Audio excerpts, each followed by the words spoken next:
there has been extensive exploration as to whether or not people who are so-called mellower or more anxious or any number of different personality dimensions will respond in one way or the other. That person is very likely to experience the same effect every time they ingest that strain or variety.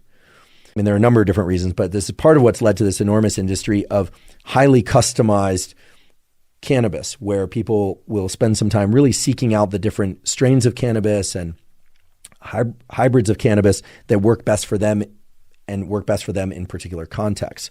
Now, unlike other compounds like nicotine or alcohol or neurotransmitter systems like dopamine, when we talk about the cannabinoid system, and I say effects, biological effects, psychoactive effects, I want you to keep in mind always, please, please, please, keep in mind that those effects can be varied and often opposite in direction.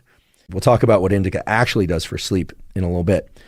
But indica also tends to suppress activation of the amygdala and threat detection centers in the brain.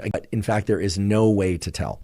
Layer on top of that the fact that dosing THC and CBD can be fairly straightforward in the form of edibles, right? It's much harder to gauge that from the smokable forms of cannabis, especially if those smokable forms of cannabis are obtained through sources where there isn't a lot of clear information about the total amount of THC in that product.